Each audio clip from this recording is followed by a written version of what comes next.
Iniimbitahan kitang pakinggan ang kwento. Ang aking asawa sa probinsya.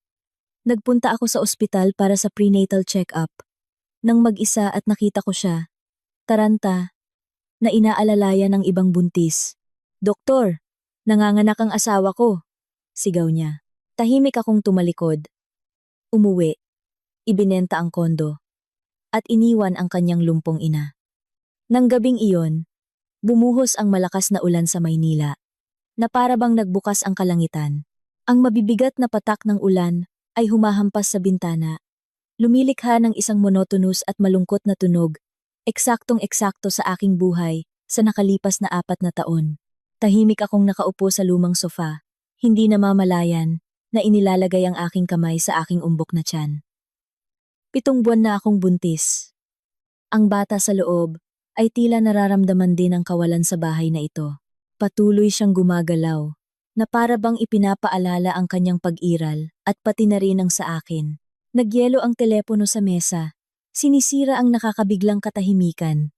Lumabas sa screen ang 2 pamilyar na salita. Mahal na asawa. Dali-dali kong kinuha ang telepono. Sinusubukang pigilan ang aking paghinga at gawing mas masaya ang aking boses. Hello, mahal.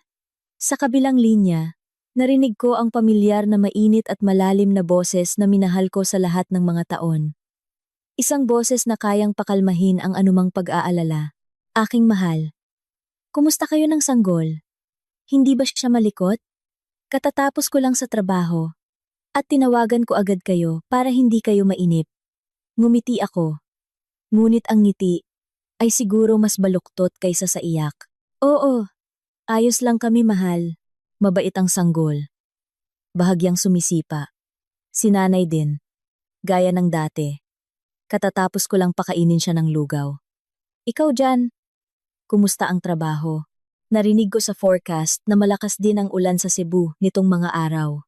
Narinig ko ang mahinang pagtawa ni Daniel na may bahid ng pagod.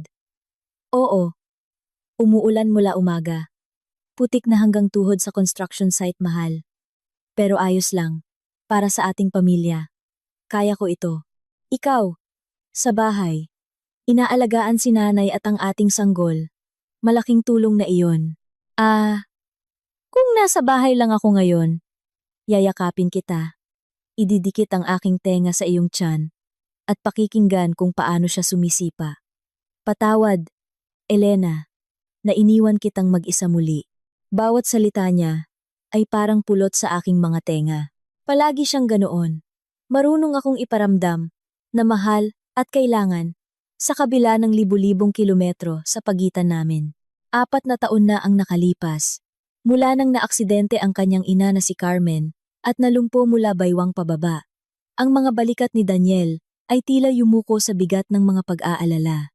Kailangan niyang sabay-sabay gamutin ng kanyang ina at mag-isa na buhayin ang buong pamilya.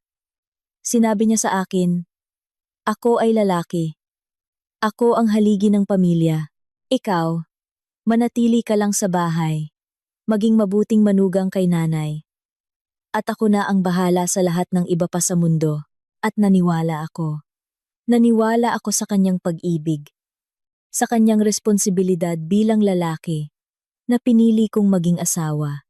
Naniwala ako na ang kanyang walang katapusang paglalakbay sa probinsya ay isang tahimik na sakripisyo para sa aming tahanan. Huwag mong sabihin iyan. Naiintindihan ko. Ingatan mo ang sarili mo dyan. Kumain ka ng mabuti. Ayos lang kami ng sanggol. Si nanay din ay stable. Kaya magtrabaho ka ng payapa. Alam kong ang aking asawa ang pinakamahusay. Sige. Kailangan ko nang pumunta sa meeting. Tatawagin ako mamaya. Mahal na mahal ko kayong dalawa. Natapos ang tawag. At muling bumalik ang katahimikan sa kondo. Umupo pa ako. Nang sandali. Ang init ng kanyang mga salita ay nagpainit pa rin sa akin. Ngunit sa sandaling iyon, isang biglaang matinding sakit ang lumitaw sa aking ibabang tiyan. Nag-iba ang aking mukha. Hinimas ko ang aking tiyan. Masakit. Ngunit kumikirot. At kakaiba. Dahil ito ang aking unang pagbubuntis, labis akong nag-alala. Paano kung may mali? Hindi ko maaaring ipagsapalaran ang bata. Malayo si Daniel. Kailangan kong maging malakas, Sa isipang ito, nagpasya akong pumunta kaagad sa ospital upang kumalma. Pumasok ako sa kwarto. Sinabihan ng ilang salita ang aking biyenan. Bagamat alam kong hindi siya makasagot, nagmamadaling isinuot ang kapote. Hirap akong lumabas sa ilalim ng malakas na ulan. Ang makahuli ng taxi sa ganoong panahon ay isang tunay na pagsubok. Ang malamig na patak ng ulan ay humahampas sa aking mukha. Ang tiyan ko na buntis ay tila bumibigat bawat minuto. Sa wakas, nakarating ako sa ospital. Ang hangin sa lobby ay puno ng amoy ng antiseptics. Kumuha ako ng numero at nakahanap ng bakanting upuan sa sulok. Patuloy na hinimas ang aking tiyan. Aking sanggol, kailangan mong maging malusog. Huwag mong takutin si nanay. Nalunod ako sa aking mga iniisip. Nang biglang ang ingay sa pangunahing pasukan ay nagpaikot sa lahat. Bumukas ang automatikong salamin na pintuan. At isang lalaki, basa-basa, ang pumasok sa lobby. Bitbit niya ang isang babae. Buntis din, na ang tiyan ay tila mas malaki pa sa akin. At malaki na ang ibinaba. Ang mukha ng babae ay pinilipit sa sakit, maputla, at ang mukha ng lalaki ay nagpapahayag ng pagkabigla, pagkalito, at matinding pag-aalala. Tumigil ang aking mundo. Natigilan ako. Nawala ang dugo sa aking mukha. Nanlamig ang aking mga kamay at paa. Hindi ako makapaniwala sa aking mga mata. Kahit basa siya, kahit nakadikit ang kanyang buhok sa kanyang noo, hindi ko siya maaaring hindi makilala. Ang malalawak at maaasahang balikat na iyon, ang parehong relo sa kanyang kaliwang pulso, na ilang buwan kong pinag-ipunan mula sa aking suweldo, upang iregalo sa kanya, sa kanyang kaarawan. Ito ay si Daniel, ang aking asawa. Ang lalaki na kalahating oras pa lang ang nakalipas, ay sinabi sa akin na siya ay nasa isang putik na construction site sa Maulang, Cebu. Ang aking puso ay tila piniga sa mga pilitan. Hindi ako makahinga. 1,000 tanong ang bumalot sa aking isip. Bakit siya narito? Sino ang babaeng ito? Baka nagkamali lang ako. Ngunit hindi. Walang pagkakamali. Dumaan siya sa akin na parang bagyo. Dumaan sa upuan kung saan ako nakaupo. Nakakapanatag sa loob lamang ng ilang hakbang mula sa akin. Hindi niya ako nakita. Sa kanyang mga mata na namumula sa takot. Tanging ang imahe ng babae sa kanyang mga bisig ang naroon. At pagkatapos ay narinig ko ang kanyang boses. Paos. Nauutal sa takot. Isang desperadong sigaw na pumunit sa ingay ng lobby ng ospital at dumurog sa aking puso sa libu-libong piraso. Doktor! Doktor! Dito! Tulungan ninyo ang aking asawa, nurse. Nanganganak ang aking asawa. Ipinapakiusap ko. Iligtas ninyo ang aking asawa. Ang aking asawa. Ang dalawang salitang ito, aking asawa, ay parang martilyo sa aking ulo. Narinig ng napakalinaw at napakasakit. Tinawag niya ang ibang babae na kanyang asawa. Sa mismong harapan ko. Ang kanyang legal na asawa. Na nagdadala ng kanyang anak. Sa aking sinapupunan. Nawala ang mundo sa ilalim ng aking mga paa. Lumabo ang lahat sa paligid. Ang sakit sa aking tiyan na nararamdaman ko kanina ay tila nawala. Pinalitan ng ibang sakit na sumisira sa kaluluwa.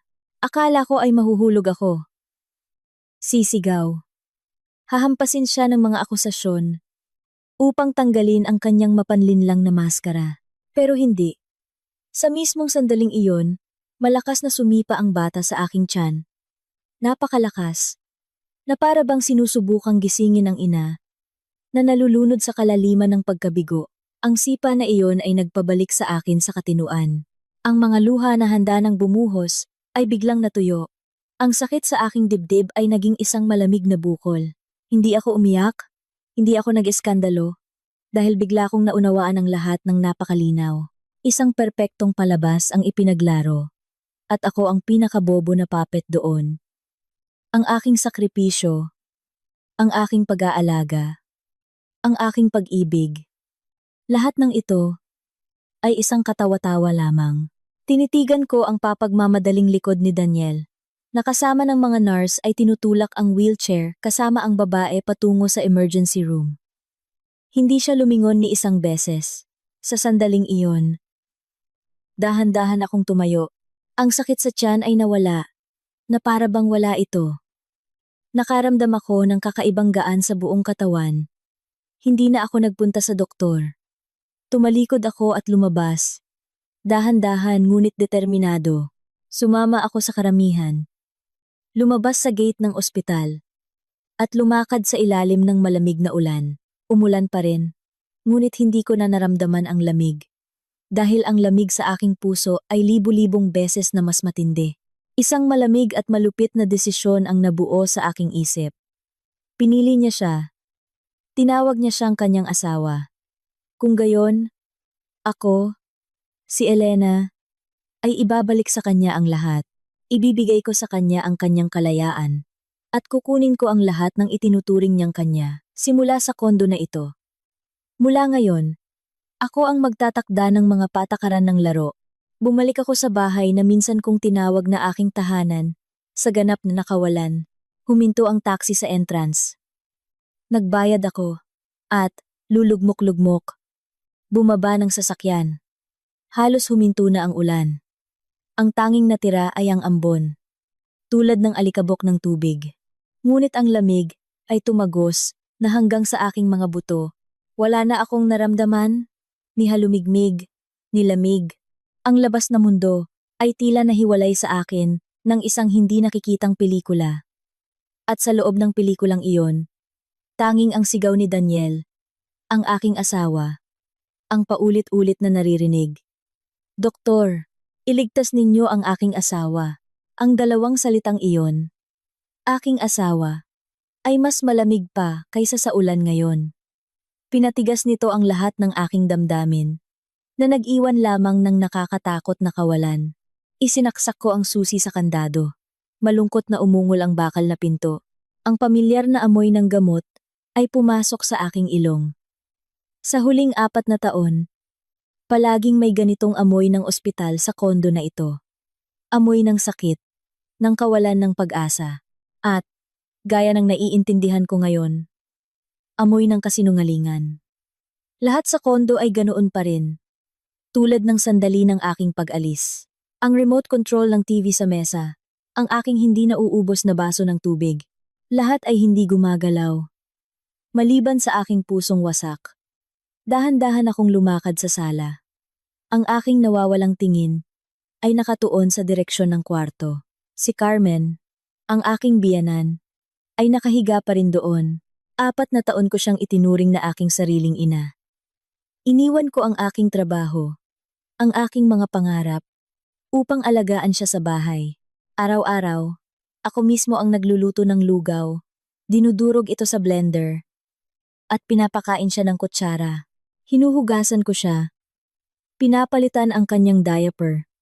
Minamasahe ang kanyang mga kamay at paa. Kinakausap siya, na para bang nakakarinig at nakakaintindi siya. Para lang hindi siya malungkot. Ginawa ko ang lahat ng ito sa paniniwala na ginagampanan ko ang aking tungkulin bilang manugang, na ibinabahagi ang pasanin sa aking asawa, na walang hanggan kong minahal. Ngunit ngayon, habang tinitingnan ang hindi gumagalaw na figura sa kama, ang pagkaawa sa akin ay tila naglaho. Sa halip, isang malamig na hinala ang lumitaw. Hindi ba niya talaga alam ang anuman? Hindi ba mapapansin ng isang ina ang mga pagbabago sa kanyang anak? Ang mga walang katapusang paglalakbay sa probinsya, ang mga walang kakayahang dahilan. Nabulag kong pinaniwalaan. Naniwala din ba siya? O alam niya ang lahat? Siya at ang kanyang anak. Sabay silang naglaro ng palabas na ito. At ako ang nag-iisang manunood, isang mangmang na manunood, na pumapalakpak sa aking sariling kapahamakan. Ang isipang ito, tulad ng isang lason na ahas, ay gumapang sa aking isip. Sinisira ang huling mga labi ng tiwala. Pumasok ako sa kwarto. Ang hangin sa loob ay mas mabaho pa. Nakatayo ako sa tabi ng kama. Matamang nakatingin sa mukha ni Carmen. Nakahiga pa rin siya na nakapikit, na para bang natutulog, ngunit may pakiramdam ako na tinitignan niya ako sa kanyang bahagyang nakabukas na pilikmata. Isang kakaibang pagnanais ang nagtulak sa akin na magsimulang maglinis sa kwarto. Gusto kong sirain ang huwad na kaayusan na ito upang makahanap ng isang bagay, ilang patunay sa aking lumalaking hinala. Pinalitan ko ang mga kumot, inilipat ang mga damit sa aparador. Lahat ay nakakabigla na ordinaryo. Siguro masyado akong naging mapanuri sa sandaling iyon. Nang handa na akong sumuko, yumuko ako upang itaas ang kutsyon mula sa gilid ng kama at ayusin ito, at nakaramdam ako ng matigas na bagay sa ilalim ng aking kamay. Lumaktaw ang aking puso, inangat ko ang kutsyon. Sa isang nakatagong sulok, nakita ko ang isang lumang smartphone. Hindi ito sa akin. At hindi rin ito ang keypad phone na alam kong mayroon si Carmen. Binili ito ni Daniel para sa kanya, just in case. Ang smartphone na ito ay mukhang bago at nasa silent mode. Nanginig ako. Isang smartphone sa isang babaeng paralisado mula baywang pababa na hindi makapaggalaw ng mga kamay at makapagsalita. Nakakatawa ito. Nagsimulang lumabas ang nakakapanindig balahibo na katotohanan. Nanginig ang aking mga kamay. Nang kinuha ko ang telepono. Sa lock screen ay isang larawan ng mga peonies. Walang password. Huminga ako ng malalim. Hinaplos ang screen. Nagbukas ito. At bumagsak ang aking mundo sa pangalawang pagkakataon. Sa home screen, bukas ang WhatsApp app na may napakaraming hindi pa nababasa na mensahe mula sa isang contact na pinangalanang Honey. Andrea. Huminto ang aking puso. Andrea? Siya kaya ang babae sa ospital? Binuksan ko ang chat, at ang nabasa ko ay mas walang awa kaysa sa libu-libong saksak ng kutsilyo sa puso. Ang huling mensahe ay ipinadala ilang oras lang ang nakalipas. Nanay, masakit ang tiyan ko. Sa tingin ko, manganganak na ako. Dinadala ako ni Daniel sa ospital. Huwag po kayong mag-alala sa bahay. At siguraduhin niyo po na walang malalaman ang kanyang asawa. Isa pang mensahe mula kahapon. Pupunta ulit siya sa kanyang regular na check-up bukas. Nanay, magkunwari po kayo na mas malala ang pakiramdam niyo. Huwag po kayong kumain ng anuman para mag-alala siya at bumalik agad. Walang oras para maglibang. At pagkatapos ay 12-dosenang, daan-daang mensahe sa loob ng maraming buwan na naglalantad sa kanilang buong kasuklam-suklam na pagsasabuatan. Aking mabuting manugang.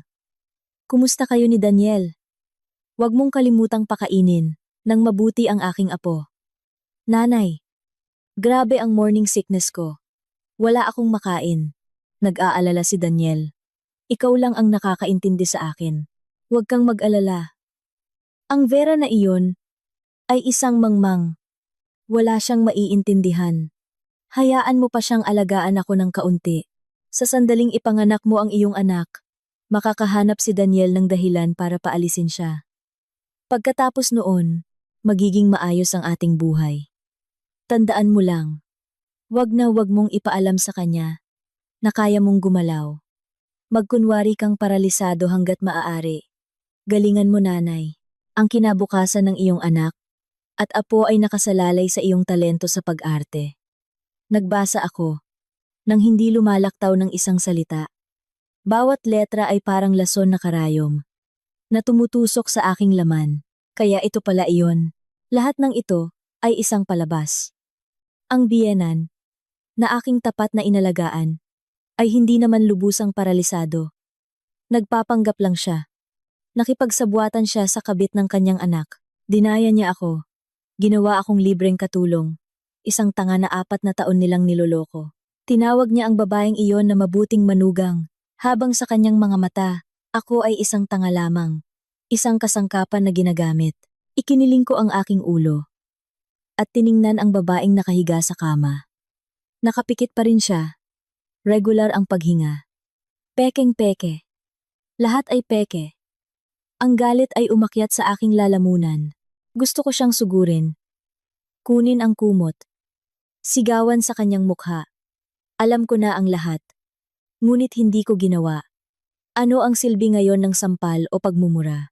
Masyado itong madaling kaparusahan para sa kanilang ginawa sa akin.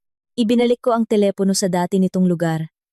Inayos ang kumot na para bang walang nangyari. Tahimik akong lumabas at isinara ang pinto. Ang kahinaan sa akin ay tuluyang nawala. Ang sakit ay naging malamig na puot. Gusto nilang maglaro. Kung gayon, maglalaro ako sa kanila. Ngunit mula ngayon, ako ang magtatakda ng mga patakaran. Sa palabas na ito, isang pagtatapos na hindi nila kailanman maiisip. Huminto ang ulan sa labas ng bintana, ngunit nagsisimula pa lang ang bagyo sa aking kaluluwa. Nag-iisa akong nakaupo sa madilim na sala, hindi inilawan ng ilaw. Ang malabong liwanag ng ilaw sa kalye ay bumagsak sa bintana na naglalarawan ng aking anino sa dingding. Nag-iisa at tahimik. Hindi na ako umiyak. Tila lahat ng luha ay natuyo sa sandaling nabasa ko. Ang mga mensahe sa telepono. Ang pagtataksil mula sa isang tao ay masakit na. Ngunit kapag ikaw ay tinaksil ng dalawang pinakamamahal at pinagkakatiwalaan mo, ang iyong asawa, nakasama mo sa kama, at ang iyong biyenan, na itinuring mong iyong sariling ina, ito ay lampas na. Sabay silang naghabi ng perpektong sapot ng kasinungalingan, at pinanatili ako doon sa loob ng 4 na mahabang taon.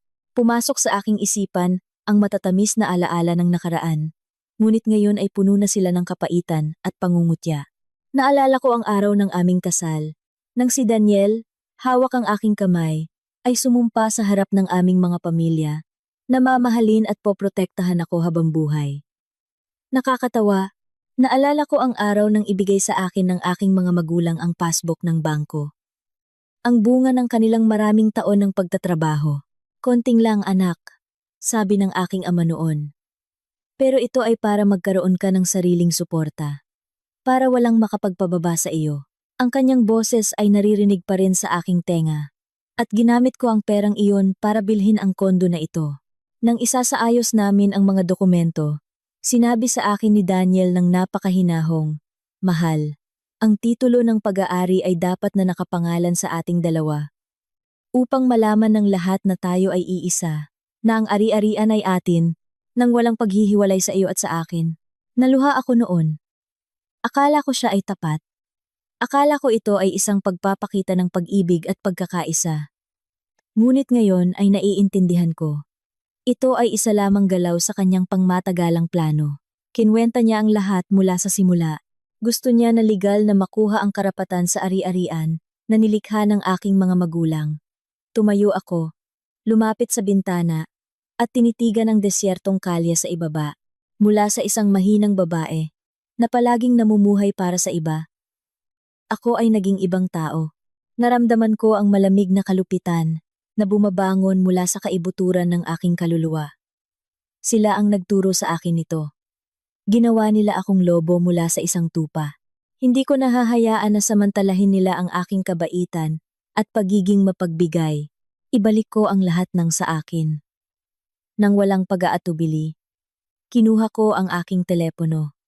Mabilis na dumulas ang aking daliri sa listahan ng mga contact. Huminto ako sa isang pangalan na hindi ko kailanman naisip na kakailanganin ko. Ivan Relos. Kilalang black realtor si Ivan sa aming lugar. Sinasabi na anumang kondo na mapunta sa kanyang mga kamay ay nabebenta ng napakabilis. Ngunit ang kapalit ay malaki parehong komisyon. At, karaniwan, ang benta ay mas mababa sa presyo ng merkado.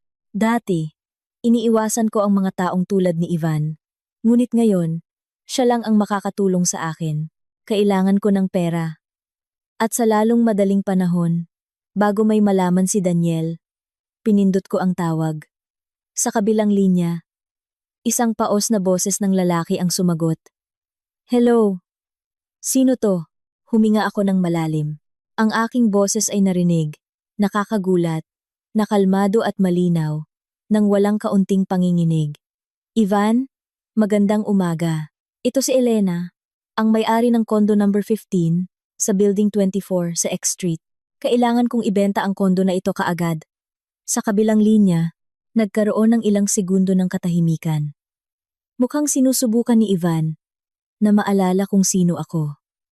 Pagkatapos ay tumawa siya. "Ah, Elena, naalala ko, ang asawa ni Daniel." "Tama.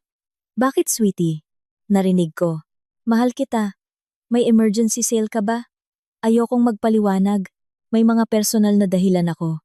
Kailangan kong ibenta sa loob ng 48 oras, cash. Kaya mo ba itong ayusin? Muling nagkaroon ng pagtigil. Sa pagkakataong ito, halos marinig ko ang paggalaw ng mga gear ng pagkalkula sa kanyang katahimikan. Siya ay isang matandang pating.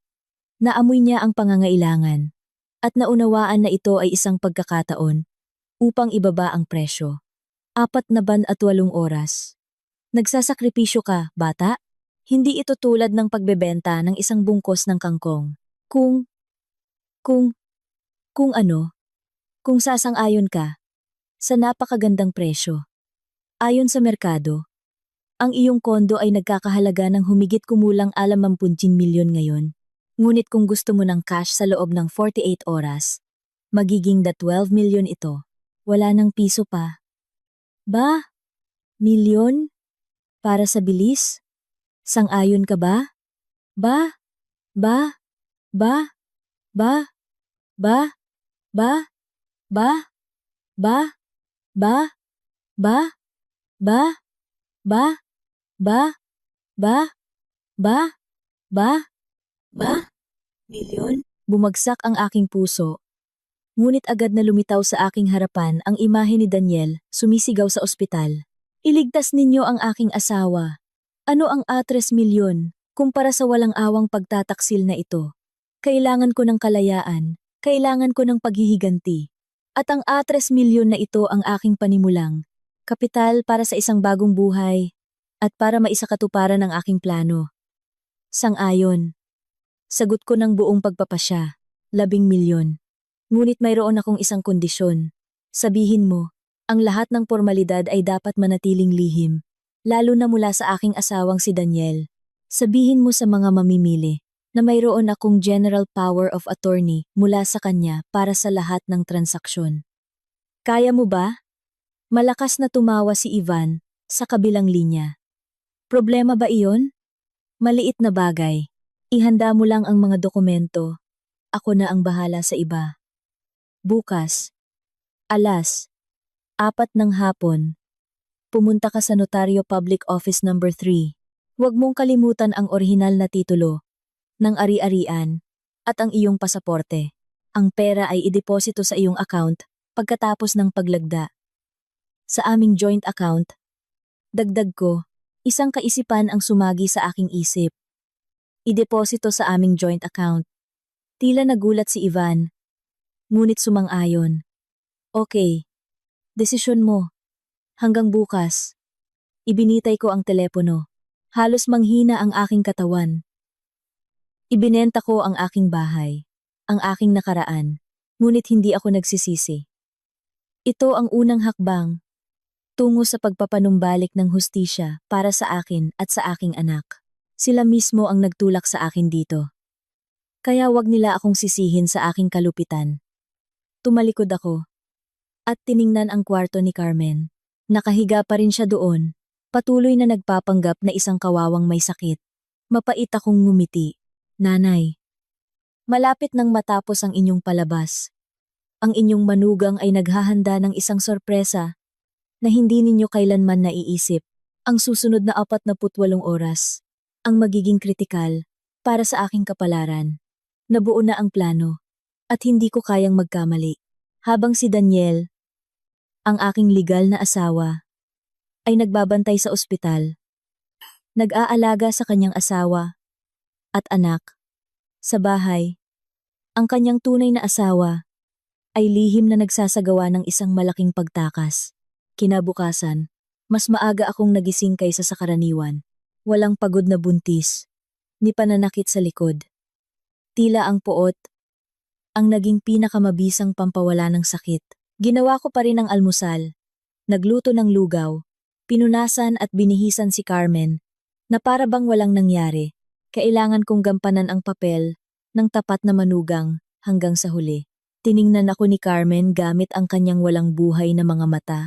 Ngunit alam kong sa likod ng maskara ng sakit na ito ay nagtatago ang pangungutya at paghamak. Tiyak na itinuring niya akong isang ganap na mangmang na walang kamalay-malay sa kanilang palabas ng kanyang anak. Nanay, kailangan ko pong umalis ngayon. Para sa mga gawain. Siguro po ay gabihan na ako makakabalik, sabi ko. Pakainin niyo po siya ng kutsara. Naghanda ako ng tanghalian at tubig, iniwan sa tabi ng kama. Kung may kailangan po kayo, pindutin niyo lang po ang bell.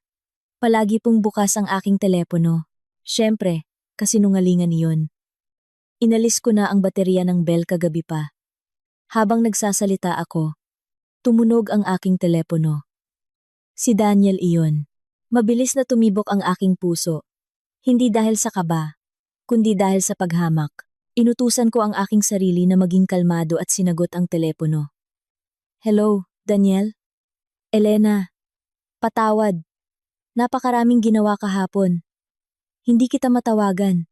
Ang boses ni Daniel sa kabilang linya ay tila pagod, ngunit mayroon ding bahid ng hindi maitagong kagalakan. Siguro ligtas nang nanganak ang kanyang asawa. Kumusta dyan sa bahay? Ayos lang ba si nanay? Nagtatanong pa rin siya tungkol sa kanyang ina. Palaging tungkol sa ina. Isang napakatapat na anak. Na handang lokohin ang kanyang asawa. Maglaro ng palabas. Kasama ang kanyang ina. Upang gawing alipin ang kanyang asawa. Oo. Ayos lang si nanay. Huwag kang mag-alala. Kumusta ang trabaho mo? Kailan ka babalik? Sadyang tanong ko. Siguro sa loob ng ilang araw, mahal. May napakahalagang meeting dito. Hindi ako makaalis. Magtiis ka pa ng kaunti. Sige. Pagbalik ko, bibili ako ng mga regalo para sa iyo. At sa sanggol, mahalagang meeting. Nakakatawa. Siguro meeting tungkol sa kung paano pangalanan ang kanyang bagong silang na anak. Okay lang, mahal. Sanay na ako. Magtrabaho ka lang. Huwag kang mag-alala sa akin. Ibinitay ko ang telepono. Ang pakiramdam ng pagkasuklam ay umakyat sa aking lalamunan. Dali-dali kong tinapos ang aking mga gawain. Nagsuot ng disenteng damit. Bahagyang nag-make-up upang itago ang pagod. Bago umalis, muli kong sinulyapan ang kwarto ni Carmen. Muli siyang pumikit. Alam kong nakikinig siya. Eksaktong alas. 4 ng hapon. Nasa Notaryo Public Office number 3 ako. Naghihintay na si Ivan Relos doon kasama ang isang matandang mag-asawa. Marahil ay mga mamimili. Tiningnan nila ako ng may pagkaawa. Siguro sinabi ni Ivan sa kanila na kailangan ko ng pera kaagad para sa mga pangangailangan ng pamilya. Magalang lamang akong tumango sa kanila. Ang lahat ng formalidad ay naganap ng nakakagulat na mabilis. Si Ivan ay tunay na propesyonal. Inihanda niya ng maaga ang lahat ng dokumento. Mula sa kontrata ng pagbebenta hanggang sa pekeng power of attorney na may pekeng lagda ni Daniel. Ang tanging kailangan ko lang ay pumirma at ilagay ang aking thumbprint. Tiningnan ng notaryo ang power of attorney. Pagkatapos ay sa akin. Talaga bang nasa malalayong probinsya ang iyong asawa at hindi makarating? Namilipit ang aking puso, ngunit mabilis akong kumalma. Hinimas ko ang aking tiyan na buntis at malungkot na ngumiti. Oo. Kailangan niyang buhayin ang buong pamilya at ang aking biyenan ay malubha ang sakit. Kailangan kong dalhin ang lahat sa aking sarili, ang aking mga salita na sinusuportahan ng malaking tiyan ay nagpawala ng lahat ng kanyang pagdududa. May pagkaawa siyang tumango at inilagay ang selyo. Tapos na ang lahat. Agad pagkatapos ng Notaryo Public Office, kasama ang mga mamimili, nagpunta ako sa bangko. Inilipat nila ang lahat ng alanda 12 milyong sa aming joint account. Lumabas sa screen ng aking telepono ang abiso mula sa bangko. Na-credit sa iyong account ang AMA 12,000. Ang numerong iyon ay dumaloy sa aking katawan tulad ng isang elektrikal na kuryente. Hindi lamang ito pera. Ito ay kalayaan, kapangyarihan, isang kasangkapan upang makabuo ng isang bagong buhay at maisakatuparan ang aking paghihiganti. Ngunit ang aking plano ay hindi nagtatapos doon. Nagpasalamat ako sa mga mamimili at mabilis na lumapit sa ibang counter. Mayroon pa kaming savings deposit na AR 1 milyon sa aming joint account. Ito ang perang kinita ko sa iba't ibang sideline sa loob ng ilang taon. Sabi ni Daniel, hayaan mo lang dyan, para sa mga hindi inaasahang gastos. Well, dumating na ang hindi inaasahang gastos. Miss, gusto kong kunin ang buong halaga mula sa savings deposit na ito. Ibinigay ko sa bank teller ang savings passbook at ang aking ID. Tiningnan ako ng babae. Pagkatapos ay ang data sa system. Paumanhin. Ngunit ang account na ito ay joint account. Ayon sa mga patakaran, kinakailangan ang pirma ng parehong may-ari ng account para sa pagkuha ng pondo. Inaasahan ko ito. Muli kong nilalaro ang parehong card. Ang aking boses ay puno ng pagkabigo. Miss, ang aking asawa ay nasa probinsya, hindi makakabalik. At ang aking biyanan ay nasa ICU. Kailangan namin ng pera para sa operasyon. Tingnan mo, baka may magawa. Ito ang aking pinaghirapang pera para sa operasyon ng biyanan ko. Pagmamakaawa ko, nalilito ang teller, kaya tinawag niya ang kanyang superior. Sa pagkakataong ito, inilabas ko ang parehong general power of attorney na ginamit ko sa notaryo kanina, kasama ang aking madamdaming paliwanag at ang dokumentong may pirma ng aking asawa na nagbibigay sa akin ng buong autoridad sa aming mga ari-arian. Pumayag sila. Hiniling pa rin nila na sumulat ako ng isang waiver na kukunin ko ang buong legal na responsibilidad. Walang pag-aalinlangan akong pumirma. Pagkalipas ng ilang minuto, ang iwan milyong cash, kasama ang iwan 12 milyon mula sa pagbebenta ng kondo, ay nasa iba kong lihim na account. Na binuksan ko ng maaga, isang account na nakapangalan lamang sa akin, Elena Santos. Tiningnan ko ang balanse ng aming joint account. Ilang libong piso na lang ang natira doon. Isang malamig na ngiti ang lumitaw sa aking labi. Daniel, inalis mo sa akin ang pag-ibig at tiwala, at aalisin ko sa iyo ang lahat ng pera, at ang bubong sa iyong ulo, na ipinagmamalaki mo. Tingnan natin kung paano katratuhin ng iyong mahalagang asawa. Kapag wala ka nang natira, napanalunan ko ang labang ito. Paglabas ko ng bangko, nakaramdam ako ng ibang tao. Ang hindi nakikitang bigat na nagpabigat sa akin sa loob ng maraming taon, ay tila nabunot. Ang langit pagkatapos ng ulan ay nakakagulat na malinaw at bughaw. Hindi ako umuwi kaagad. Pinayagan ko ang aking sarili na maglakad-lakad sa mga kalye, nilalanghap ang hangin ng kalayaan. Pumasok ako sa isang mamahaling shopping mall, na dati ay dinadaanan ko lang, na may lungkot na tinitingnan ang mga display window. Bumili ako ng ilang estilong damit para sa mga buntis. Bumili para sa aking magiging anak ng pinakamahusay na mga gamit para sa mga bagong silang. Hindi ko na tiningnan ang mga presyo. Hindi na nag-atubili. Ito ay isang magandang pakiramdam. Pagkatapos ng matagumpay na pamimili, tumawag ako ng isang maliit na delivery truck. Dumating na ang oras para sa huling bahagi. Nang makabalik ako sa bahay, magdidilim na. Ang kondo ay tahimik, tulad ng isang libingan. Pumasok ako, hindi inilawan ng ilaw, at dumiretso sa aming kwarto. Kinuha ko ang 2 pinakamalaking maleta, at nagsimulang mag-impake. Kinuha ko lamang ang sa akin. Damit, dokumento, ilang alaala mula sa aking mga magulang, at lahat ng nauugnay sa bata. Ang mga larawan sa kasal, mga regalo mula kay Daniel. Iniwan ko ang lahat, ayokong magdala ng anuman na magpapaalala sa kasuklam-suklam na panlilinlang na ito. Habang nag-iimpake ako, isang mahina, paos na boses ang narinig mula sa katabing kwarto. Elena! Elena! Boses iyon ni Carmen.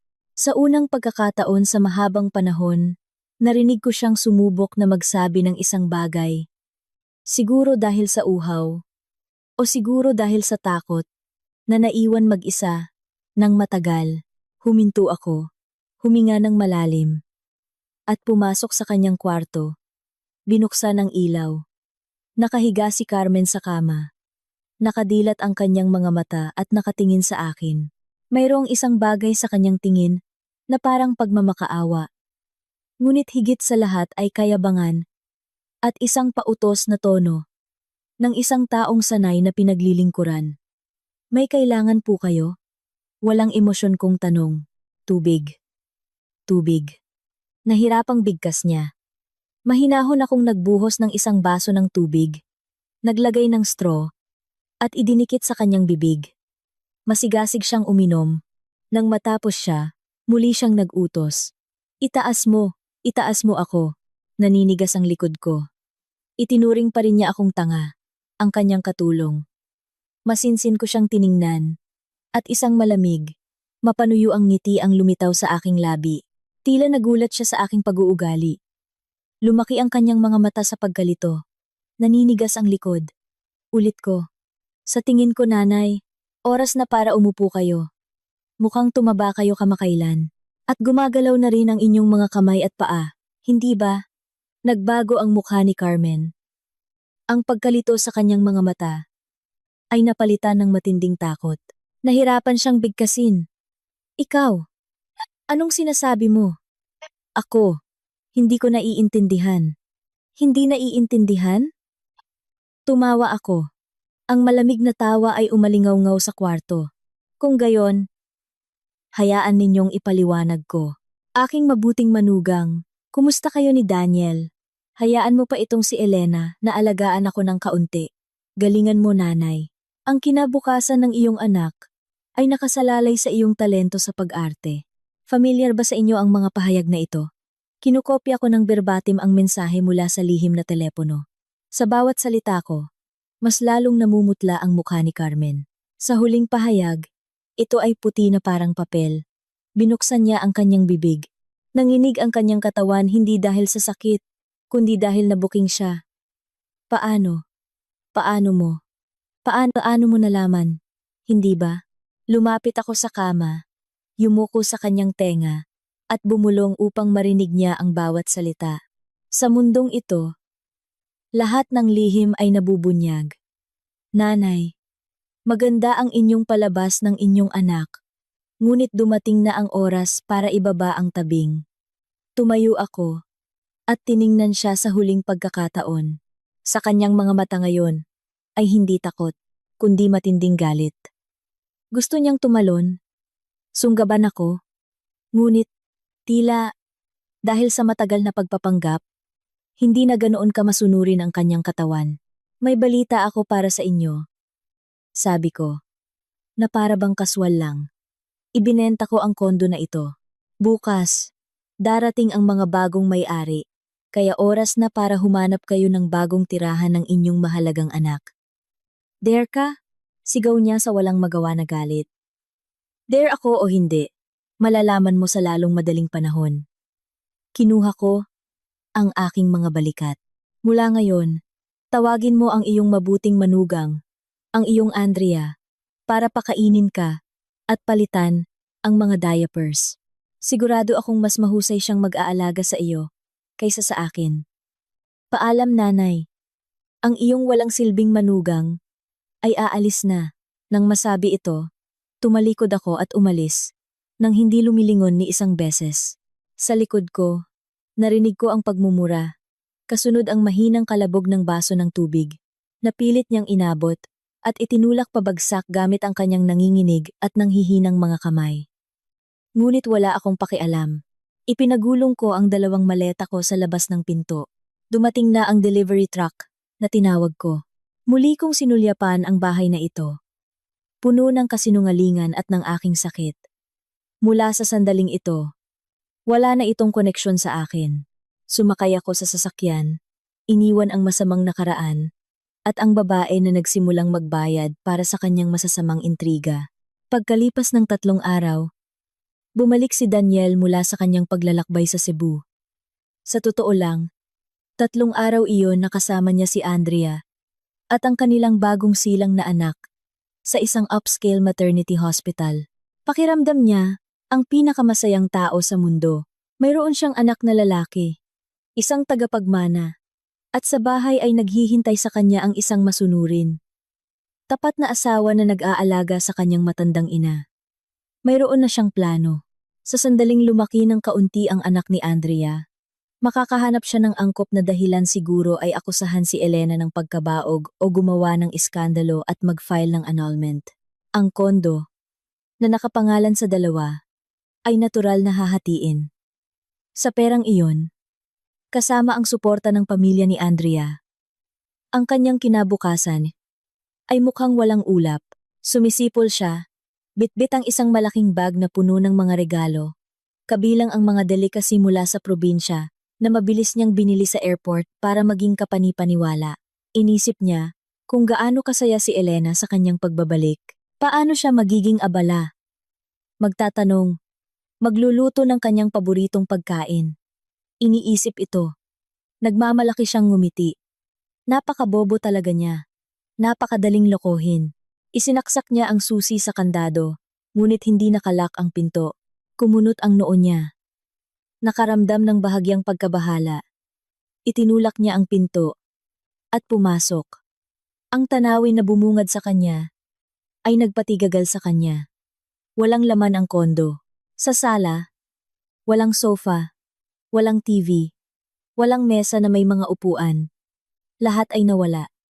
Ang tanging natira ay ang mga marka sa sahig na nagpapahiwatig na minsan ay may mga muebles doon. Sa pagkabigla, tumakbo siya sa kanilang kwarto. Wala rin. Nakabukas ang aparador. Walang ni isang gamit ni Elena. Walang laman ang vanity table. Lahat ng bakas niya ay nabura, na para bang hindi siya naroon. Elena! Elena! Nasaan ka? Natatakot siyang sumigaw. Ang tanging sagot ay ang echo ng kanyang sariling boses. Tulad ng baliw, tumakbo siya sa kwarto ng kanyang ina. Nakabukas ang pinto, at doon, naghihintay sa kanya ang mas nakakagulat na tanawin. Ang kanyang ina, si Carmen, ay nakahiga sa nag-iisang natirang kama sa walang laman na kwarto. Gusot ang buhok, magulo ang damit, payat ang mukha, at lumubog ang mga mata. Nang makita siya, umiyak siya ng mapait at hysterical. Nanay, ano ang nangyari sa iyo? Anong nangyari? Nasaan si Elena? Tumakbo si Daniel sa kama. Hinawakan ang kamay ng kanyang ina. Umalis siya. Nahirapang bigkas ni Carmen sa gitna ng luha. Nalaman niya ang lahat. Ibinenta niya ang kondo. Anak, iniwan niya kami. Ibinenta ang kondo. Nanay, ano ang sinasabi mo? Hindi makapaniwala si Daniel sa kanyang narinig. Paano niya ito naibenta? Nakapangalan din sa akin ang kondo. Nagkakamali ka ba? Sa sandaling iyon, may mga taong pumasok sa kondo. Ito ay isang hindi kilalang lalaki. At sa likod niya ay ilang manggagawa. Galit na tiningnan ng lalaki si Daniel at ang kanyang ina. Sino kayo? Ano ang ginagawa ninyo sa aking kondo? Sa inyong kondo? Nababaliw ka ba? Ito ang kondo ko. Bulalas ni Daniel. Kinibit balikat ng lalaki at kinuha mula sa kanyang bulsa ang isang folder na may mga dokumento. Narito ang kontrata ng pagbebenta na pinatunayan ng notaryo. Binili ko ang kondo na ito mula kay Elena Santos. Ang iyong asawa, 3 araw na ang nakalipas. Ngayon ay dumating ako upang tanggapin ito, upang simulan ang renovation. Mangyaring, lumikas kayo sa lugar. Kailangan naming magtrabaho. Hinablot ni Daniel ang mga dokumento. Bawat letra sa papel ay parang kutsilyo na tumutusok sa kanyang mga mata. Ang lagda ni Elena, ang selyo ng notaryo public office, ang power of attorney na may pekeng lagda niya. Lahat ay legal. Naramdaman niya na nawawala ang lupa sa ilalim ng kanyang mga paa. Umiikot ang kanyang ulo. Ang babaeng ito, ang parehong babae, na palagi niyang itinuturing na tanga at masunurin, ay niloko siya. Ibinenta niya ang kondo. Kinuha ang lahat ng pera at naglaho. Hindi ito mangyayari. Papatayin ko siya. Umungol siya. Parang sugatan na hayop. Dinudurog ang kontrata sa kanyang kamay. Nawaan ng pasensya ang bagong may-ari. Tinawag niya ang mga manggagawa. Dalhin ninyo ang kama na ito sa labas ng mabilis. Dare ka? Binalaan ni Daniel ang kanyang mga mata. Handang makipag-away, ngunit mabilis siyang hinawakan ng 2 malakas na manggagawa. Walang salita, lumapit sila at binuhat ang medical bed kung saan patuloy na umiiyak si Carmen. at inilabas ito sa hagdanan. Ang ilang personal na gamit ng kanyang ina ay walang pakialam na inihagis pagkatapos. Walang magawa si Daniel na nakatingin habang ang kanyang ina ay inilalabas sa kalye tulad ng lumang muwebles. Ang pinto ng kondo ay isinara sa kanyang harapan na nagtatapos sa lahat ng kanyang ilusyon. Nakatayo siya sa kalye sa tabi ng kanyang lumpong ina sa isang ospital na kama. Nawala ang lahat. Bahay, pera, at ang asawa na kinamumuhian niya. Ang galit at kahihiyan ay bumaha sa kanya. Kinuha niya ang telepono. At sa galit, ay nagsimulang i-dial ang numero ni Elena. Ang subscriber ay hindi available. Malamig at walang pakialam na sumagot ang automatikong boses, na para bang kinukutya ang kanyang ganap na kabiguan. Dumating ang gabi, na nagpinta sa tahimik na bakuran ng itim. Ang dilaw na ilaw ng ilaw sa kalye ay nagliwanag sa isang kaawa-awang eksena. Si Daniel at ang kanyang ina. Nandoon pa rin sila, sa tabi ng hospital bed, na inihagis sa bangketa. Curiosity ang nagtulak sa mga dumadaan upang ituro sila. May ilang may awa na umiling, habang ang iba ay nagalak.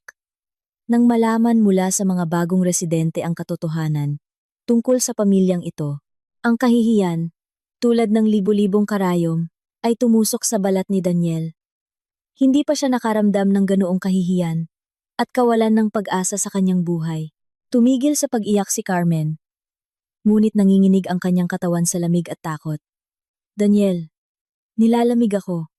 Humanap ka ng lugar. Anak, tiningnan ni Daniel ang kanyang ina. Pagkatapos ay sa paligid. Alam niyang hindi siya maaaring umupo doon ng habang buhay. Kailangan niyang humanap ng pansamantalang tirahan. Ngunit saan pupunta? Mga kaibigan? Kamag-anak? Hindi. Hindi niya maaaring hayaan silang makita siya sa ganoong kaawa-awang kalagayan. Naiirita, kinuha niya ang huling pera mula sa kanyang wallet. Tinulungan niya ang kanyang ina na tumayo at dinala siya sa isang abang hotel sa likod ng ibang bakuran. Maliit ang kwarto, mamasa-masa, na may kasuklam-suklam na amoy ng amag. Ang mga bedsheets ay may dilaw na mantsa. Ang mga dingding ay tinutubuan ng amag. Kung ikukumpara sa kanilang maluwag na kondo, ang lugar na ito ay tunay na impyerno. Inilagay ni Daniel ang kanyang ina sa kama, tinakpan ng manipis na kumot. Tiningnan ni Carmen ang kwarto, at muling bumuhos ang luha sa kanyang mga mata. Bakit? Bakit ganito lahat, anak? Siya lahat ito. Siya ang dahilan ng lahat ng ito. Tahimik si Daniel. Bumagsak siya sa upuan, hawak ang kanyang ulo sa kanyang mga kamay. Ngayon ay hindi oras para maghanap ng may kasalanan. Kailangan niyang gawin ang isang bagay. Paulit-ulit niyang tinatawagan si Elena. Ngunit ang tanging sagot ay ang walang kaluluwang boses ng answering machine. Sumulat siya ng mga mensahe na puno ng pagmumura, pagbabanta, pagsusumamo. Ngunit walang sagot. Para bang naglaho si Elena, kumakalam ang kanyang tiyan sa gutom. Naunawaan ni Daniel na wala siyang kinakain mula nang dumating siya. Tiningnan niya ang kanyang ina. Nakahiga din siya. Mahina at gutom. Lumabas siya at bumili ng 2 pinakamurang container ng pagkain sa pinakamalapit na karinderya. Pinakain niya ang kanyang ina ng kutsara. Hindi pa kailanman naging ganoon kapait ang pagkain. Kumain si Carmen ng ilang kutsara at umiling. Hindi masarap. Naaalala ko ang lugaw na niluto ni Elena. Ew, sa pagbanggit ng pangalan ni Elena. Muling umakyat ang galit sa kaluluwa ni Daniel. Oo. Siya, ang babaeng iyon, ang nagdulot sa kanila sa ganoong kalagayan. Ngunit galit sa galit, may kailangan siyang gawin tungkol sa katotohanan. Halos wala ng pera sa kanyang wallet. Sapat pa para sa ilang araw sa butas na ito. Kailangan niya ng pera. Napakaraming pera. Upang makakuha ng disenteng tirahan para sa kanyang ina. Upang umupa ng tagapag-alaga. Upang bigyan ng pangangailangan si Andrea at ang kanilang bagong silang na anak. Tama, mayroon siyang Andrea. Siya ang kanyang huling pag-asa. Mayaman ang pamilya ni Andrea. Hindi niya ito pababayaan sa ganitong oras. Pupunta siya sa kanya, sasabihin ng lahat. Ililipat niya ang kanyang ina sa kanyang upscale condo upang manatili doon pansamantala. Sigurado siyang mapapapayag niya ito. Sa isipang ito, isang sinag ng pag-asa ang sumilay sa dilim. Nanay, magpahinga ka dito. Aalis ako para sa mga gawain, babalik ako kaagad, sabi niya kay Carmen. Isinuot niya ang kanyang jacket at nagtaksi patungo sa magandang residential complex kung saan nakatira si Andrea. Nakatayo sa harap ng pinto ng apartment nito. Huminga siya ng malalim, sinusubukang ayusin ang kanyang damit at ekspresyon ng mukha upang hindi masyadong magmukhang kawawa. Pinindot niya ang doorbell. Bahagyang bumukas ang pinto. Nakatayo sa pintuan si Andrea sa isang silk robe na may bahagyang pagod. Ngunit mayabang pa ring mukha. Nang makita si Daniel na magulo at pagod, kumunot ang kanyang noo. Saan ka galing? Mukha kang galing sa basurahan. Buong araw akong tumatawag sa iyo, umiiyak ang bata. At ako lang ang nag-iisang nag-aalaga. Dali-daling pumasok si Daniel. Isinara ang pinto. Hinawakan niya ang kamay ni Andrea. Ang kamay, ang kanyang boses ay puno ng desperasyon. Andrea, may nangyari. Ako. Nawala ang lahat. Ano ang ibig mong sabihin? Nawala ang lahat. Magsalita ka ng tuwiran. Inalis ni Andrea ang kanyang kamay nang may inis. Nanginginig at lumuluha. Isinalaysay ni Daniel ang lahat, kung paano nalaman ni Elena ang lahat, kung paano nito lihim na ibinenta ang kondo. Kinuha ang pera at naglaho. Iniiwan siya, at ang kanyang lumpong ina na walang isang kusing sa kalye. Habang nagsasalita siya, lumalabo ang magandang mukha ni Andrea. Ang paunang pagkabahala ay napalitan ng galit at paghamak nang matapos si Daniel. Malamig na ibinulalas ni Andrea. Kaya ngayon, wala kang pera at wala na ring kondo. Oo, pero wag kang mag-alala. Magfa-file ako ng kaso laban sa kanya. Hindi siya makakatakas. Pilit na pinapakalma ni Daniel. Ngayon kailangan ko ang tulong mo. Ang nanay ko, nasa isang kahila-hilakbot na hotel siya ngayon. Maari ko ba siyang dalhin dito sa loob ng ilang araw? Ilang araw lang. Hanggang sa makahanap ako ng bagong tirahan. Nang marinig ito, tumawa si Andrea malakas, nakakabingi, at nangungutya. Anong sabi mo? Dadalhin dito ang iyong lumpong ina? Daniel, nababaliw ka na ba? Dinilat niya ang kanyang mga mata sa kanya. Hindi mo ba nakikita? Kakatapos ko lang manganak. Napakaliit ng bata. Ang kondo na ito ay isang lugar kung saan ako nagpapahinga, kung saan ang aking anak ay lumalaki sa kalinisan. At gusto mong gawing ospital? Isang nursing home? Sino ang mag-aalaga sa kanya? Maglilinis. Magtatapon ng kanyang dumi. Ako o ikaw? Ako. Gagawin ko ang lahat. Hindi mo na kailangang magbuhat ng daliri. Nahirapang bigkas ni Daniel. Ikaw ang gagawa? Ngumiti si Andrea. At sino ang magkakakita ng pera para sa akin at sa aking anak? O nagpasya kang maging full-time caregiver? Daniel! Daniel!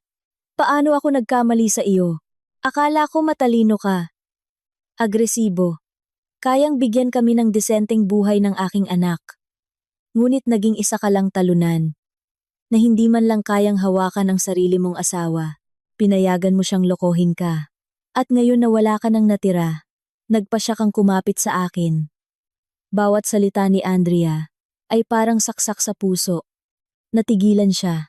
Ito ang parehong babae na minahal niya, na ipinagkanulo niya ang kanyang asawa. Saan napunta ang malambing at masunuring babae? Sa harap niya ay isang mapanuri at malupit na nilalang. Andrea, bakit ka nagsasalita ng ganyan? Ginawa ko ang lahat ng ito para sa iyo at sa anak mo. Para sa atin ng anak ko. Bulong ni Andrea. Huwag kang magpanggap na para sa amin. Kung hindi ka nangako na hihiwalayan mo ang asawa mo, hahatiin ang kondo, at bibigyan kami ng anak ko ng normal na status, hindi ko sana ipinanganak ang bata. At ngayon, walang bahay, walang pera. Ano ka ba? Walang silbi na lalaki na may lumpong matanda sa leeg. Sa tingin mo, kailangan ko ng ganoong pasanin? Nalis ang maskara. Ang tunay na mukha ni Andrea ay lumitaw sa lahat ng kanyang kapangitan. Hindi siya kailanman nagmahal sa kanya. Mahal niya ang pera at ang kinabukasan na inilarawan niya para sa kanya. Hoy! At ano ang gagawin mo? Tanong ni Daniel na nanginginig ang boses. Ikaw na ang bahala sa iyong mga problema. Itinuro ni Andrea ang pinto. At ngayon, umalis ka. Wala ka ng silbi sa akin. Siguraduhin mo lang na magpapadala ka ng sustento para sa bata buwan-buwan. Kung hindi, asahan mong kakaladkarin ko ang pangalan mo sa korte. At yung nanay mo, dalhin mo siya sa kalsada kung gusto mo. Wala akong pakialam. Huwag na huwag ka nang tatapak sa kondo na ito. Lumayas ka. Sa mga salitang ito, itinulak niya si Daniel palabas ng pinto at isinara ito. Ang tuyo, walang awa na tunog ng lock ay nagbigay ng wakas sa kanilang relasyon at sa huling pag-asa ni Daniel. Nakatayo siya. Natigilan. Sa harap ng malamig na pinto. Napakiramdam niya ay isang kumpletong idiot. Ang pinakatangang clown sa mundo. Ipinagpalit niya ang lahat sa isang ilusyon. At ngayon ang ilusyon na iyon ay nawasak, na nagdulot sa kanya ng matinding dagok. Wala siyang natira. Ganap na wala. Habang si Daniel ay nalulunod sa putik ng pagtataksil at pagkabigo. Sa ibang lugar, libu-libong kilometro mula sa Maynila, ang aking buhay ay naging isang pangarap. Pinili ko ang Tagaytay, isang magandang lungsod sa kabundukan, upang magsimula muli. Sa isang maliit na bahagi ng pera, mula sa pagbebenta ng kondo, bumili ako ng upscale apartment na may tanawin ng lawa. Bawat umaga, paggising ko, nakikita ko ang pagsikat ng araw sa asul na tubig at naririnig ang tunog ng hangin. Ang kapayapaan na ito ay isang karangyaan para sa akin na hindi ko kailanman pinangarap. Hindi na ako ang dating Elena na magtatago sa takot. Ngayon, ako na ang master ng laro. Gusto ko siyang harapin, ngunit may posisyon ng lakas. Nang araw na dumating siya sa Tagaytay, umulan. Isang biglaang malakas na ulan, na para bang nagluluksa sa kaawa-awang kapalaran ng isang taksil. Nakatayo ako sa ikalawang palapag. Nakatingin sa kanya mula sa likod ng kurtina. Nakatayo siya sa gate ng aking bahay. Isang kaawa-awa, katawa-tawa na tanawin. Punit-punit ang damit. Payat, basang-basa. Nakatayo lang siya doon, parang multo, at naghihintay. Hindi ako lumabas kaagad. Hinayaan ko siyang maghintay, mabasa sa ulan, maramdaman ang lamig na tumagos sa kanyang mga buto, kung paano kinakain ng kawalan ng pag-asa ang kanyang kaluluwa. Gusto kong maranasan niya ang parehong naranasan ko. Nang maraming taon kong hinintay ang kanyang mga tawag, ang kanyang atensyon sa ganap na kalungkutan. Pagkaraan ng mahabang panahon, nagpasya akong lumabas. Hindi ako lumakad. Sumakay ako sa aking bagong mamahaling sasakyan. Gusto kong makita niya ang pagkakaiba sa pagitan namin. Ngayon, ako ang master ng aking buhay, at siya ay isang talunan lamang sa gilid.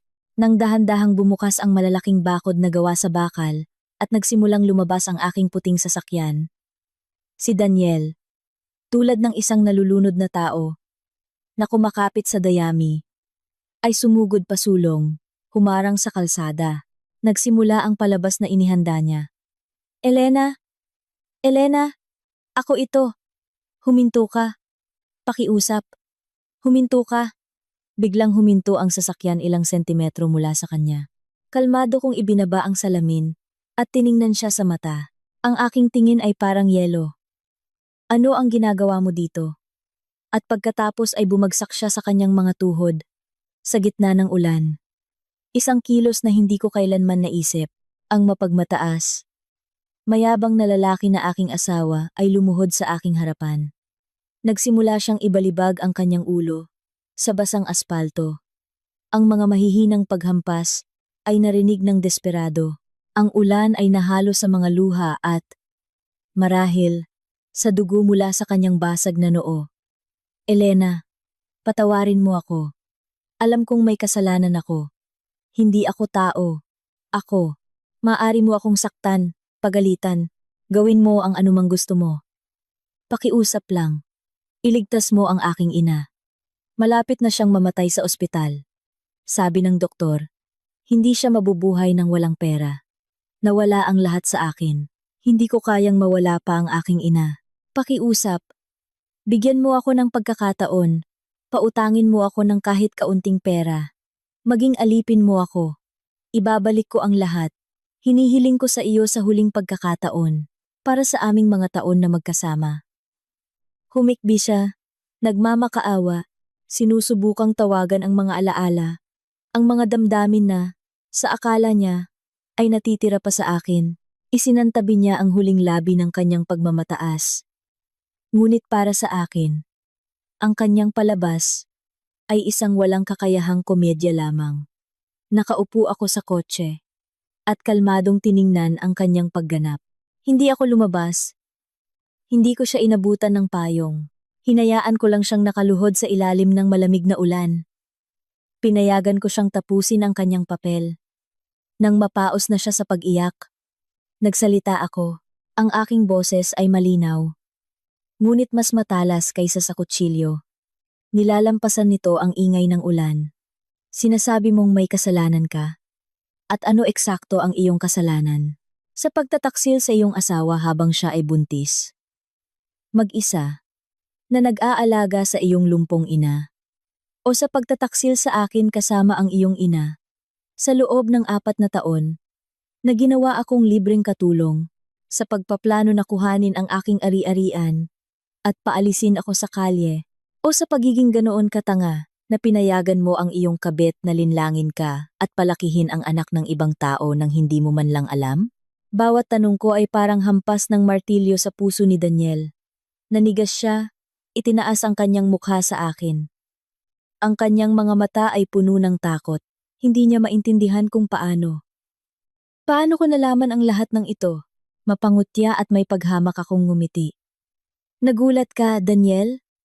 Huwag mong isipin na ikaw lang ang marunong maglaro sa mga palabas. Ikaw ang nagturo sa akin ng lahat. Nagturo kung ano ang pagtataksil, kung ano ang kalupitan. At ngayon gusto mong iligtas ko ang iyong ina? Isang kawili-wiling tanong. At nang ang iyong ina, na supposedly paralisado, ay nagtatype ng mga mensahe. Tinatawag ang iyong kabit, na mabuting manugang. Inisip ba niya ang araw na ito? Nang pinayagan kanya na hintayin ang kapanganakan ng kanyang anak at itapon ako. Inisip ba niya ang araw na ito? At ikaw, nang sumisigaw ka sa ospital, iligtas ninyo ang aking asawa. Sa kahit isang segundo ba naisip mo ako? Ang tunay mong asawa, na nagdadala ng iyong anak? Hindi. Hindi mo ako naisip kailanman. Ni isang segundo, huminto ako, upang ang bawat salita ay tumagos sa kanyang nawasak na isipan.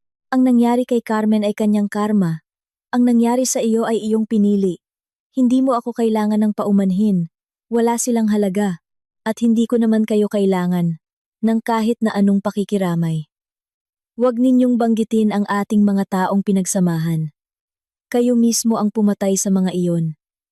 At huwag ninyong idamay ang aking anak. Sa lahat ng ito, wala siyang tatay na tulad mo. At huwag ka nang magpakita sa amin kailanman, kundi hindi ko masisiguro ang mga mangyayari. Ang aking mga guwardiya ay hindi ganoon ka mapagtimpi tulad ko. Nang masabi ito, hindi ko na siya binigyan ng pagkakataong sumagot. Itinaas ko ang salamin.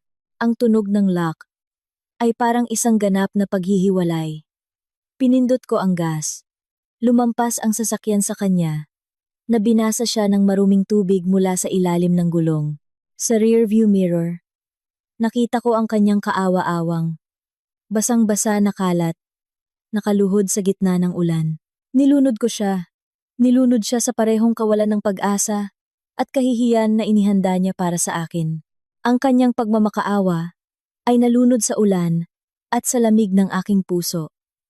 Pagkatapos ng araw na iyon, hindi na siya nagpakita sa gate ng aking bahay. Siguro tuluyang sinira siya ng aking mga salita. Sinira ang huling mga ilusyon na pinanghahawakan niya. Hindi ko na kailangan ang serbisyo ng detective. Pinutol ko ang lahat ng koneksyon. Lahat ng impormasyon tungkol sa kanya. Ang kanyang buhay mula noon ay wala ng koneksyon sa akin.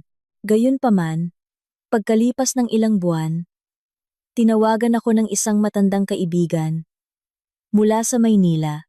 Matapos magtanong tungkol sa aking bagong buhay, nag-aatubili niyang ikinuwento sa akin ang kapalaran ni Daniel at ng kanyang ina. Sinabi niya na pagbalik mula sa Tagaytay, tuluyang bumagsak si Daniel. Walang pera, walang pag-asa. Iniwan niya ang kanyang ina sa ospital. Ginugol ni Carmen ang kanyang huling mga araw sa pangangalaga ng mga volunteer at dahil sa awa ng ibang pasyente, namatay siya sa isang malamig na bakal na kama, nag-iisa at naghihirap. Sinasabi na hanggang sa kanyang kamatayan, sa gitna ng deliryo, inulit niya ang dalawang salita, lugaw at Elena. Siguro, ito ang tanging huling pagsisisi ng isang ina na nagbigay daan sa kanyang anak at naging malupit sa kanyang manugang. Pagkamatay ng kanyang ina, ang huling tali na nagbubuklod kay Daniel sa mundong ito ay naputol. Hindi na siya bumalik sa hotel, hindi na nakipag-ugnayan sa sinuman. Nakita siya na gumagala sa mga kalye ng Maynila, na magulo ang buhok, gusgusin. Masama ang amoy niya. Minsan tumatawa, minsan umiiyak, bumubulong ng mga walang saysay na bagay. Nawala na siya sa katinuan. Mula sa isang matagumpay, may pag-asang lalaki, siya ay naging isang walang tirahan. Isang basura ng lipunan, na nabubuhay sa limos. Ito ang huli, at pinakakakilakilabot na halaga, na kanyang binayaran para sa kanyang pagtataksil at katangahan. Matapos marinig ang kuwentong ito, tahimik ako. Sa aking kaluluwa, walang kagalakan, ni awa, tanging isang kakaibang kapayapaan. Tila lahat ng sama ng loob ay inalis ng hangin sa dagat. Sila mismo ang sumulat ng pagtatapos ng kanilang buhay. At ako lang ang naglakas loob na lumabas sa kanilang trahedyang palabas at sumulat ng sarili kong bagong kwento. At napakaganda ng aking bagong kwento. Ang aking anak na si Leo ay lumaking malusog at matalino. Siya ang aking araw, ang aking dahilan sa buhay. Isang insentibo upang magpatuloy. Ibinibigay ko sa kanya ang lahat ng pinakamahusay. Hindi sa material na aspeto, kundi sa aspeto ng pag-ibig at pagpapalaki. Tinuruan ko siyang maging mabait, tapat, at higit sa lahat, igalang ang mga babae. Gusto kong lumaki siyang isang tunay na lalaki, na walang pagkakapareho sa kanyang ama. Ang aking tindahan ng damit pambata, sa ilalim ng tatak na Leo at Elena, ay yumayabong. Hindi lamang ito isang negosyo, kundi ang aking anak. Ang aking pasyon. Ako mismo ang nagde-design, pumipili ng mga tela, nag-aalok sa mga ina, at sanggol ng pinakamahusay na produkto. Naging kilala ang aking tindahan sa lungsod, na nagbibigay sa akin hindi lamang ng kalayaan sa pananalapi, kundi pati na rin ng kagalakan at pagkilala. Pinatunayan ko na ang isang babae ay makakabuo ng kanyang karera nang walang suporta ng isang lalaki. Ako ay naging isang malakas, independyente, at magandang single mother. Maraming matagumpay na manliligaw sa paligid ko, ngunit hindi ako nagmamadali. May malaking peklat sa aking puso, at kailangan ko ng oras upang gumaling ito. Hindi na ako naniniwala sa magagandang pangako. Naniwala ako sa tapat na mga gawa at malalim na pagkakaintindihan. Isang araw, sa isang pagpupulong ng mga magulang, sa isang internasyonal na kindergarten, kung saan pumapasok ang aking anak, nakilala ko si Marco. Siya ay isang talentadong arkitekto, kalmado, makatwiran, at isa ring single father. Ang kanyang anak na babae ay nag-aaral sa parehong grupo ni Leo. Nagsimula kaming mag-usap, una tungkol sa mga bata, pagkatapos ay tungkol sa trabaho, mga hilig, at pananaw sa buhay. Nakita ko sa kanya ang ganoong pagkahinog at malalim na pag-unawa na hindi ko nakita sa ibang lalaki. Hindi siya nagtanong tungkol sa aking nakaraan. Sinabi lang niya na nakita niya sa akin ang isang hindi kapanipaniwalang lakas at hinahangaan niya ito. Minahal niya si Leo na parang sarili niyang anak. Matiyagang tinuruan siyang maglaro ng chess, mag-assemble ng mga modelo mga bagay na hindi ko, bilang isang ina, maibibigay sa kanya. Muling dumating ang pag-ibig sa aking buhay. Hindi maingay at mabilis, kundi tahimik at payapa. tulad ng isang malinaw na batis. Isang gabi, sa paglubog ng araw sa tabi ng dagat, lumuhod si Marco at nag-propose sa akin.